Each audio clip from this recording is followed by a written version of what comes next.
खुलुमबाय स्टुडियोआव दं आं उदांस्रि Mosahary Kokrajhar RNB Civil Hospital आरो क'क्राझार मेडिकेल कलेजखौ लानानै बिटिआरनि गाहाय मावफुं सोद्रोमा प्रमद बर'आ खुगा बेखेवदों। बिथां बिटिआरनि मावफुं सोद्रोमा प्रमद बर'आ ओरैबायदि बाथ्रा बुंदों दि RNB Civil Hospitalखौ बोखारनायनि जेबो बाथ्रा गैया होननानै बुंदों। क'क्राझार RNB Civil Hospitalआबो थागोन आरो मेडिकेल कलेजआबो थागोन होननानै बाथ्रा बुंनायखौ नुनो मोनदों। क'क्राझाराव हस्पिटाला थागोन खायनि जेबो खोथा गैया। बे हस्पिटालखौ बोखारनायनि बाथ्रा गैया। मेडिकेल कलेजआबो सोलिगोन बेबो सोलिगोन। जायफोरा RNB Civil Hospitalखौ लानानै धरना होदों बिथांमोननो मेडिकेल कलेजखौ नांगौना नाङा होननानै सोंथि खालामदों बिथां प्रमद बर'आ। आरो बिसेसके RNB जि हस्पिटाल बिनि खोथाखौ आं बुंनो सानो जे जोंनो मेडिकेल कलेजखौ नांगौना नाङा। क'क्राझाराव हस्पिटाला थागोन खायनि जेबो खोथा गैया। बेनि अनगायैबो बिथां प्रमद बर'आ आरोबाव गोबां बाथ्रा बुंबावदों। बिथां बिटिआरनि गाहाय मावफुं सोद्रोमा प्रमद बर'आ ओरैबायदि बाथ्रा बुंबावदों दि जायफोरा धरना होदों बिथांमोनानो मेडिकेल कलेजखौ बिनानै बे जायगायाव लाबोदोंमोन होननानै बाथ्रा बुंनायखौ बे समाव मिथिनानै मोननाय जादों। जोंनि सरकार फैनायनि सिगां बिथांमोनानो बे जायगायाव मेडिकेल कलेजखौ लाबोदोंमोन, नाथाय दा बिथांमोनानो धरना होनायाव दैदेनगिरि महरै हाबा मावदों। बिथांमोना थासारि गाज्रि खालामनो थाखायसो धरना होदों होननानै बुंदों बिथां प्रमद बर'आ। बेनि अनगायैबो बिथां बिटिआरनि गाहाय मावफुं सोद्रोमा प्रमद बर'आ खौरांगिरिनि सिगाङाव आरोबाव मा बाथ्रा फोरमायखो फै जों आबुङै मिथिना लानि। धरनाखौ जेब्लायबो होनो हायो, खिन्थु धरना होनायनि मिनिं माने अबजेक्टिभा मा, बिनि थांखिया मा बेखौसो साननांगोन।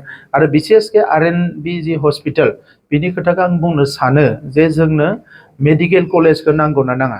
क'क्राझाराव हस्पिटाला थागोन खायनि जेबो खोथा गैया। बे हस्पिटालखौ बोखारनायनि बाथ्रा गैया। दा जिखिनिफोर डिपार्टमेन्टफोरखौ बेवहाय एसे माने स्ट्रिमलाइन खालामदों, बेवहाय गुबै जाहोना जाबाय हस्पिटाला बेवहाय सोलिनो नांगौब्ला, मेडिकेल कलेजा सोलिनांगौब्ला बेवहाय गोबां पेसेन्ट नांगौ।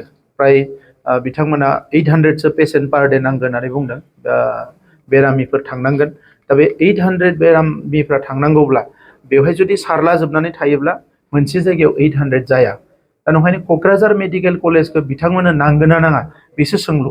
जायफ्रा दिनै धरना होदों बिथांमोननो क'क्राझार मेडिकेल कलेजखौ नांगोना नाङा बे खोथाखौसो बिथांमोना बुंनांगोन। मेडिकेल कलेजा दिनै बेवहाय फैदों, बिथांमोनाबो बिदोंमोन आरो बे जायगाखौ बिथांमोनानो सिलेक्ट खालामदोंमोन। जोंनि सरकार फैनायनि सिगाङाव ससियेल मिडियायावथ' बिथांमोना गोग्गाब बुङो जे जोंनो मावदोंमोन। जोंनि सरकार फैनायनि सिगाङाव बे जायगाखौ बिथांमोनानो सिलेक्ट खालामदोंमोन, जाय बिथांमोना दायो धरना होनायाव लिडारशिप लादों। दा दिनै बिथांमोना अनलि माने सिटुएसनखौ खाराब माने नस्थ' खालामनो थाखाय, ओरैनो मोनसे गाज्रि थासारि सोमजिहोनो थाखाय बेफोरखौ खालामदों। जुदि बे जायगाखौ बिथांमोना होआमोनब्ला मेडिकेल कलेजा बेयावनो जानाय नङामोन। बिथांमोना बै समावनो बुंनांगौमोन जे RNB हस्पिटालावनो मेडिकेल कलेजा जानांगोन, बेवहायनो खालामनो हागौमोन। दा दिनै जों बुंदों जे क'क्राझार जि गोदानै इउनिभारसिटि जागोन बेयो हरिनागुरियाव जागोन। जोंहा कलेजनि जिखिनि दैदेनगिरिफोर दङ बिथांमोना सावरायनानै बुंदों जे हरिनागुरियाव जाबाबो जागोन। हरिनागुरियाव बानायदों। दा बिथांमोनानो रायलायनानै मेडिकेल कलेजखौ बेवहाय बानायदों। दिनै आरो मेडिकेल कलेजखौ लानानै बिथांमोना दावराव खालामदों। मानो मोननै खुगा मोननै साननाय मानो गोसोआव लाखिबाय थायो? मेडिकेल कलेजाबो जानांगौ, रुपनाथ ब्रह्म हस्पिटालाबो थानांगौ।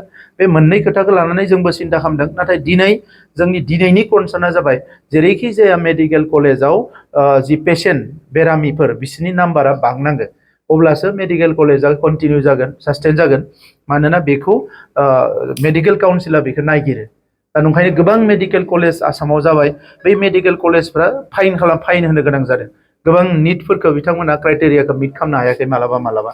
दा नंखायनो दिनैनि समाव बे थांखिखौ लानाय जादों आरो बिथांमोनाबो कपारेट खालामनांगौ। मेडिकेल कलेजाबो सोलिगोन, बेबो सोलिगोन। मोनसे गोजोनथाव खौरां, बिए सेथि सेमिस्टारनि थाखाय गसाइगावनि जारागुरि गबिन्द बसुमतारी कलेजाव मुं थिसननाय हाबाफारिया सोलिगासिनो दं। गिबि 100 फरायसाफोरनि थाखाय स्पेशेल अफार आरो गुबुन गुबुन रोखोमनि बेसेन नाङै क्लासनि सुबिदा होनानै मुं थिसननाय हाबाफारिया सोलिगासिनो दं। बे फरायसालियाव फरायसाफोरा गावनि गोसो बायदि आयदाखौ सायख'नानै लानो हागोन। लोगोसे basic computer class, self defence आरो स्पकेन इंलिश क्लास बायदि सुबिदाफोरखौ बेसेन होआलासे फरायसाफोरा सोलोंथाइखौ लानो हागोन। लोगोसे बे फरायसालिमायाव गासैबो फरायसाफोरनि थाखाय फ्रि बास सार्भिसबो होनाय जादों। लोगोसे गासैबो थाखोनि बिजाबजों बुंफबनाय बिजाब बाख्रिनिबो सुबिदा दं।